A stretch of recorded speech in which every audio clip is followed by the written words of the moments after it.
ਵਾਹਿਗੁਰੂ ਜੀ ਕਾ ਖਾਲਸਾ ਵਾਹਿਗੁਰੂ ਜੀ ਕੀ ਫਤਿਹ।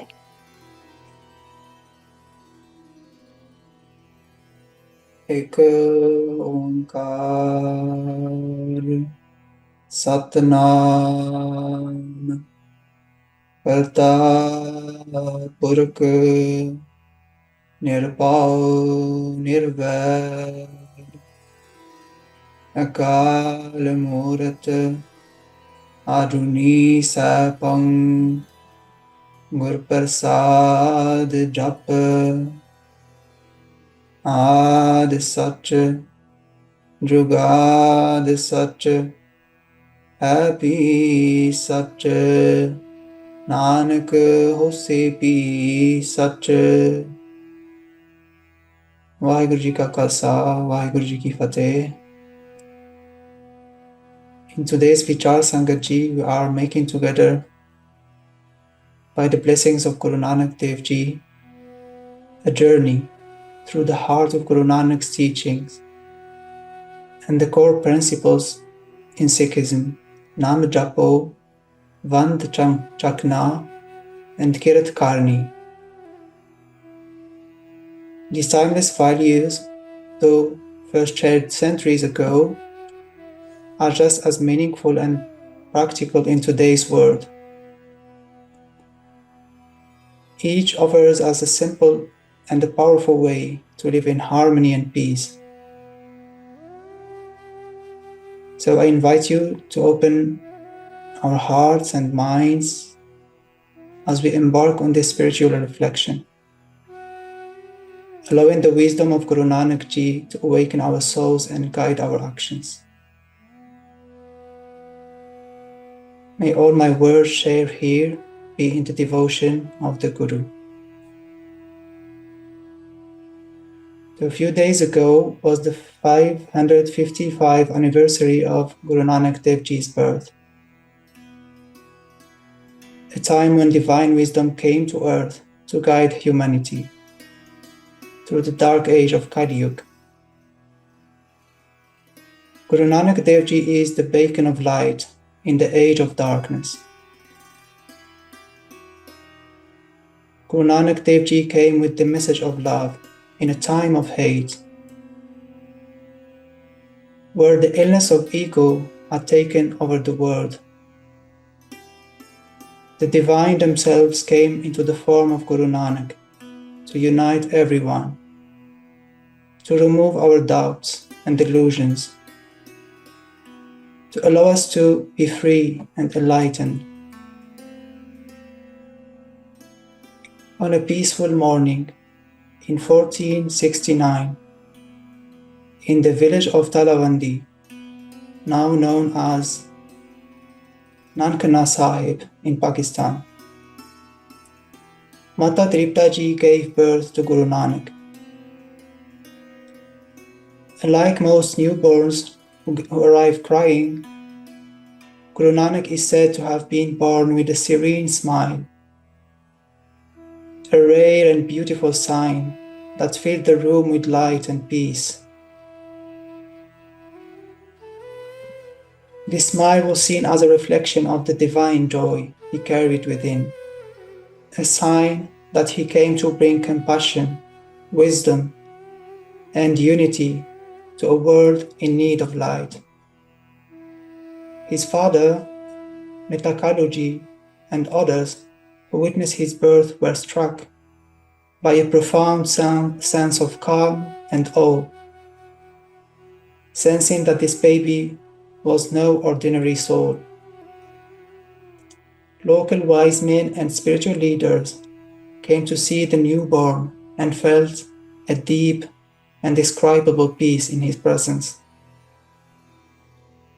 This beautiful moment at his birth is remembered as the first glimpse of the deep spiritual purpose Guru Nanak would fulfill, embodying the divine presence from his very first breath.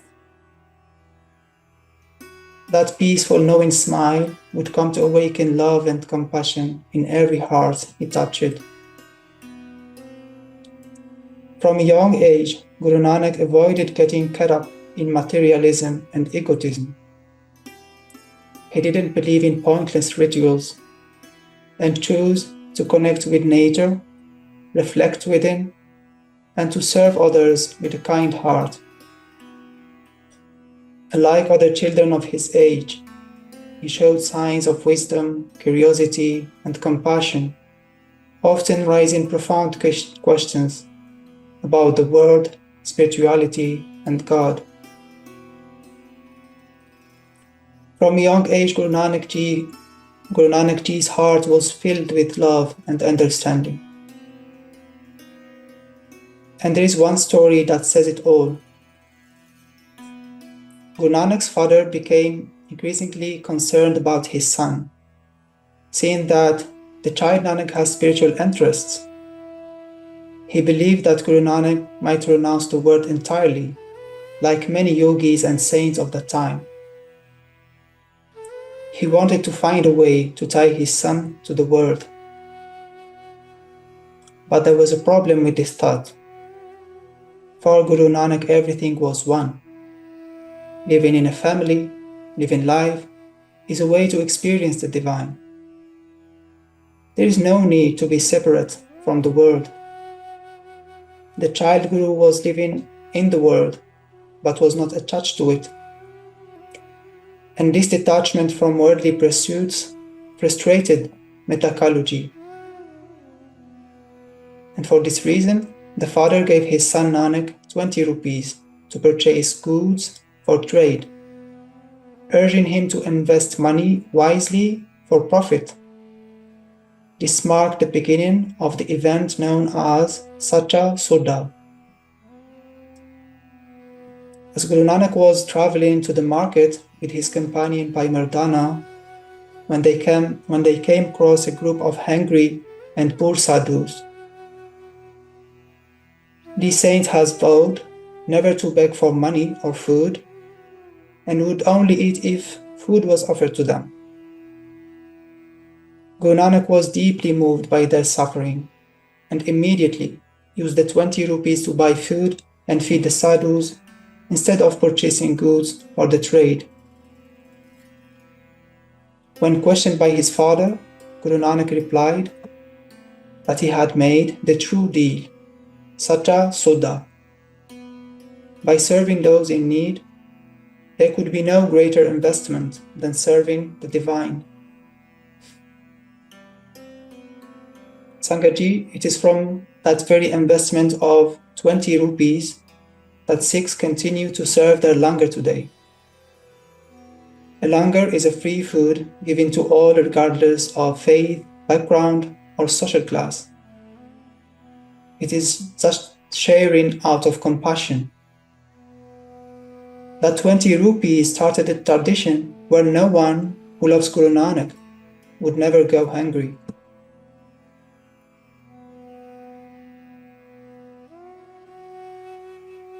And now that we have heard Guru Nanak's story, let's take a moment and reflect on this important spiritual pillar that Guru Nanak Dev Ji had established, and which is known as Vand Chakna. Sharing with others and helping them through selfless service. Selfless service, also known as Seva, is in the heart of Guru Nanak's teachings. Guru Nanak emphasized that serving others without any expectation of reward or recognition is the highest form of spiritual practice. Guru Nanak reminds us that serving others is more than showing kindness, but it is the way to find our true self. The Sri Guru Granth Sahib Ji states, "Let serving to others be your prayer. Through such selfless service, one finds the path to the divine." When we help those in need, whether by offering a warm smile or by providing comfort and emotional support in times of hardship, or by being at the service of the Sangat, by offering kirtans, divine reflections, simrans, and sharing the message of oneness, We are dedicating our time and energy to be pleasing to the divine, and to serve the gift and to serve the Guru, to obtain the gift of the Nam. O Nanak, without the name, nothing is of value. It is through selfless service that the name is realized.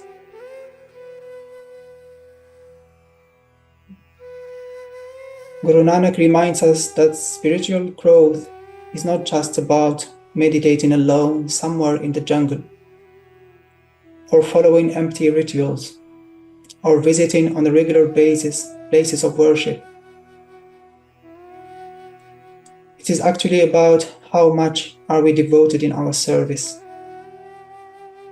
And through service we become a channel of divine love. And by doing so we are serving the divine himself. Through serving the Guru, one earns the wealth of devotion and realizes the purpose of human life. Sri Guru Granth Sahib Ji. Serving the saints and serving the Sangat is a direct way to nurture humility. And humility is the most important virtue among others like love, compassion, contentment, and truth. Those are the foundation virtues of the Sikh way of life that Guru Nanak brings to the world.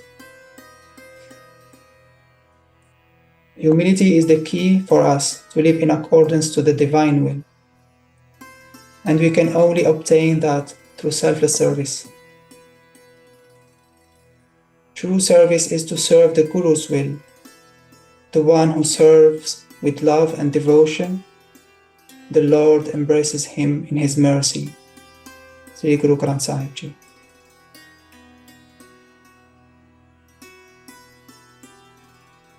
Seva is the core of many blessings Guru Nanak gifted to the world.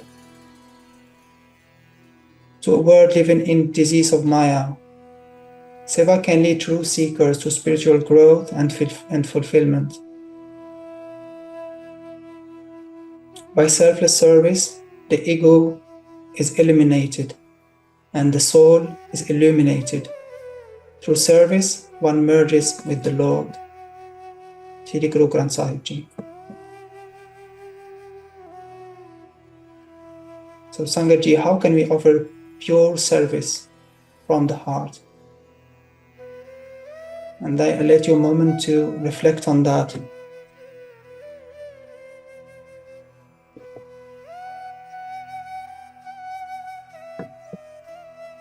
Bhai Sahib Ji reminded us in many occasions that true seva must be rooted in humility, compassion, contentment, and the understanding that all living beings are manifestations of the One.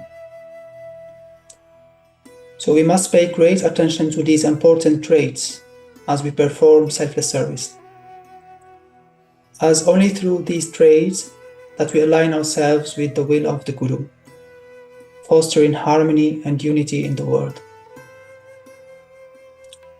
And we can make our steps right here, right now, by starting right now to treat others like we like others to treat us,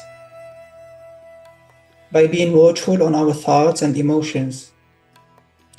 Are they contributing positively to the well-being of the large community? We start right now to set our purest intentions to be pleasing to the divine. We start right now to sow the seeds of love and contentment in our consciousness by meditating daily on the divine name.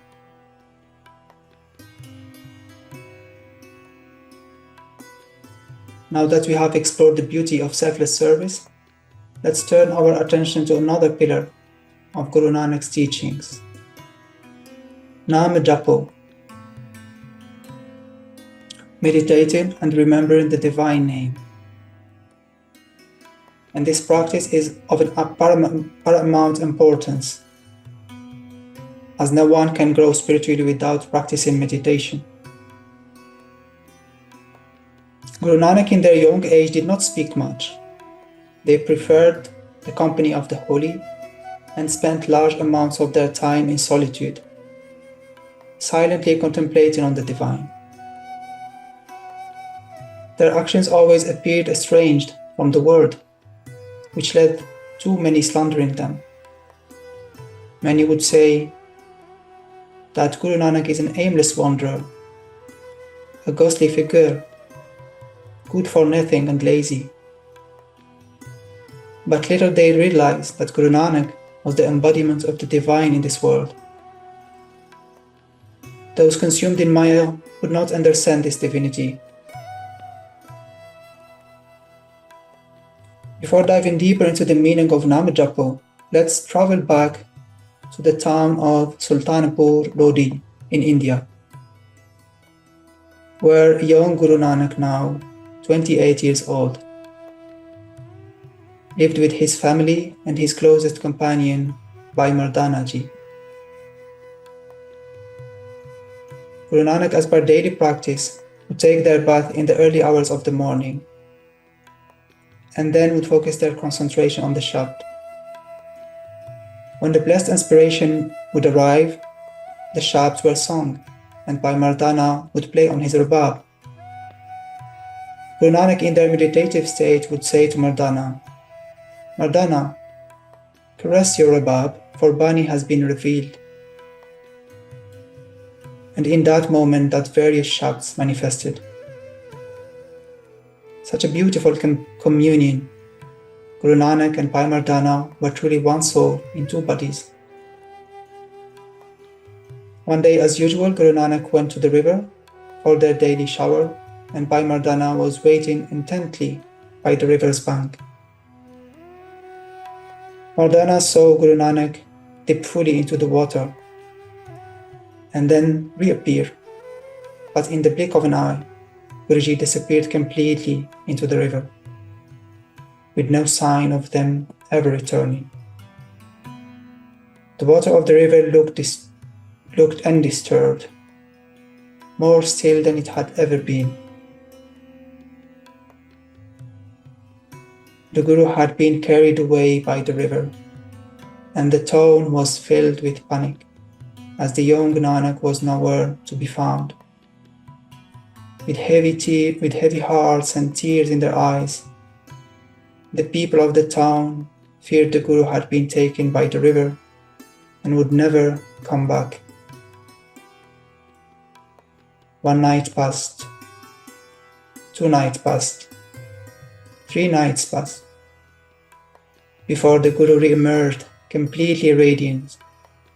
The town were awoken to the musical sound of Satta Kartar, Satta Kartar, Satta Kartar. True is the Creator, true is the Creator, true is the Creator. Everyone was woken to this sweet voice. It was the voice of Baba Nanak Ji. The crowds came rushing to see a glimpse of the Guru who had re-emerged. Totally radiant, they then spoken of the oneness of the Divine. How there is nothing but the Divine, present in all, Ik Onkar. There is no Hindu, no Muslim, only the one Divine. And from that moment, Guru Nanak made it clear that focusing on the Naam, the name of the Lord, is the key to rise above differences and connecting with the deeper truth. Reciting and meditating on the name brings inner peace, joy, and fulfillment. Through Namajapo, we are reminded that spiritual fulfillment doesn't require renouncing the world, but instead involves staying connected to the Divine while living in the world. Guru Nanak's focus on Namjapo is all about staying connected to the Shabd in every breath, in every thought, in every action. Namjapo is like a thread that connects us to the Divine, keeping us grounded in truth and detached from Maya, the illusion of the world. Guru Nanak reminds us, embrace the name of the Lord with a heart full of love. The worldly wealth is like dust. but the word of the Shabd is eternal.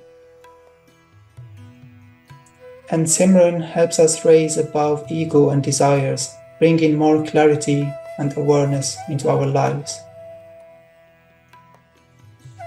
When we meditate on the divine name, we start to see that everything in this world creation is connected at its core. But the ego, the I, mine, my this and my that, tricks the mind into thinking we are separate, defined by what we own, what we have achieved, or the relationships we make. This illusion leads to greed, jealousy, and attachment, because this I will always trying to hold on to what is mine and gets more of it. Guru Nanak says, ego and the name of the Lord are opposites. The two cannot dwell in the same place.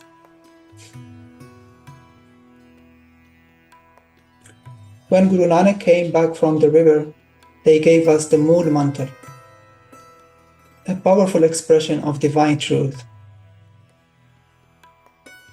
Bhai Rishipal Ji and Mandeep Singh Ji have took us in previous vichar sessions into the beauty of the Mool Mantra. We need a lot more time to go through it all, so for today let's focus briefly on the first 3 lines. Ek Onkar, Satnam, Karta Purakh. In Ek Onkar, Guru Nanak shared the profound meaning of oneness, a truth that we cannot grasp, a truth that goes beyond all boundaries and shows how deeply connected all life is. This understanding is meant to guide us to how we live and treat others, always keeping that unity in mind. And oneness is the heart of many spiritual beliefs. In the case of Sufism, it's called Tawheed, which literally means unification. And in this regard, the poet Rumi said, "You are not a drop in the ocean. You are the entire ocean in a single drop." Guru Nanak's call for oneness was a powerful message during a time when society was torn by divisions. This message of oneness was not just an idea Guru Nanak spoke about. During their life, Guruji was the embodiment of oneness through their actions and teachings. Guru Nanak's life is filled with stories that demonstrate their commitment to breaking down the barriers of caste, religion, and social rank. And their relationship with Mardana Ji reflects that beauty of oneness. As Mardana Ji was born in a Muslim, a low caste family, and Guru Nanak Ji was born to a Hindu family. But Guru Nanak and Bhai Mardana were like one soul in 2 bodies. Mardana became a limb and a part of Guru Nanak. Where there is mention of Guru Nanak, there you find Bhai Mardana.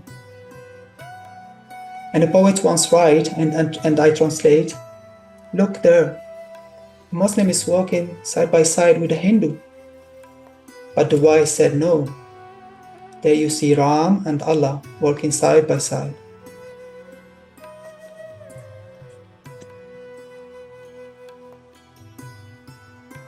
Satnam, the eternal truth, is the divine's name. The eternal truth is their true identity. Satnam is all about the ultimate reality of the divine, which is the truth itself, unchanging, timeless, and infinite. This reminds us that everything in creation comes from this one truth. Living by Satnam is about aligning our lives with values like honesty, compassion, and simply by doing what is right. It shows that the divine is not limited by any label, form, tradition. It is the very essence of everything. By losing our ego in Satnam, we start to see all creation as part of ourselves. Karta Purka, the divine creator. The creative, powerful, and unseen force is behind everything we can perceive or we cannot perceive. The creator is not just a distant observer, the divine creator is actively present, sustaining and guiding the whole of creation. There is no real separation between the creator and the creation. The two are part of the one. I know it's hard to grasp it with the mind for the simple reason that the mind is not meant to grasp it.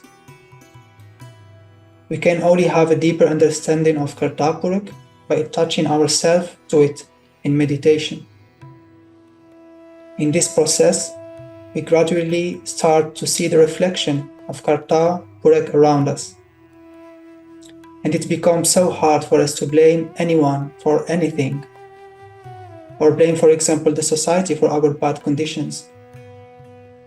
As with the deep understanding of Kartapurak comes a sense of relief and acceptance.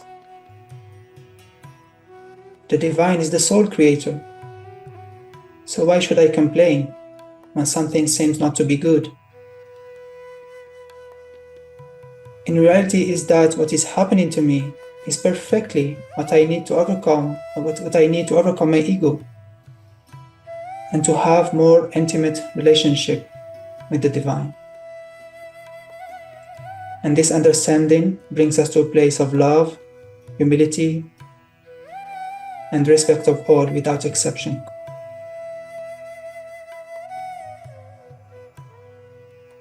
And now Sangatji, let's explore the third pillar of Guru Nanak's teachings, known as Kirat Karni, which is all about earning an honest living through hard work.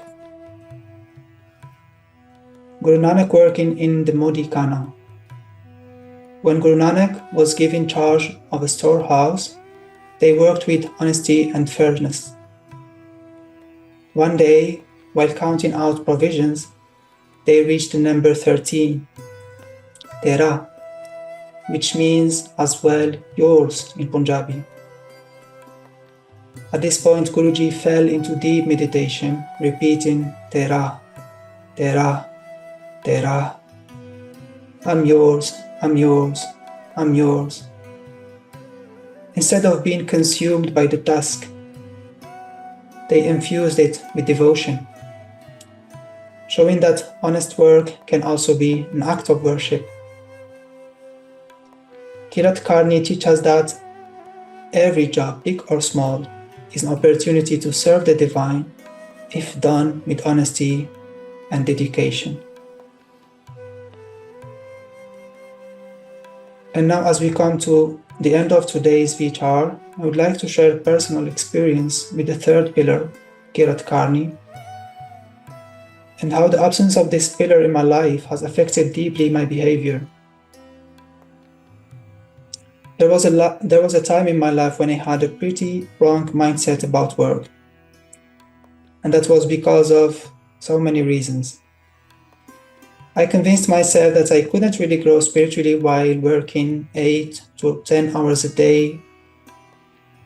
When can that growth happen?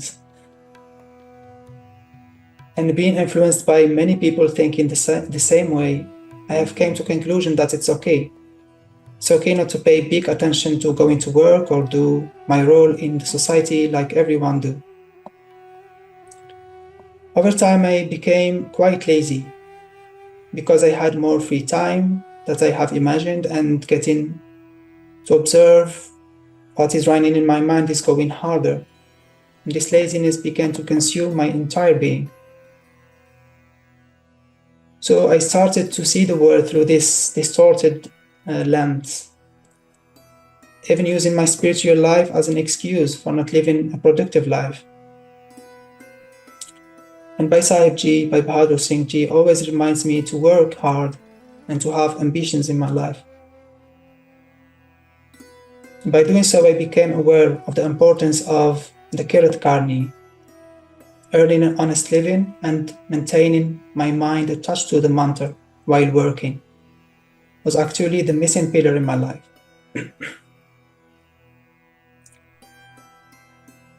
With the teachings of Guru Nanak Dev Ji, we can obtain a balanced and a beautiful life.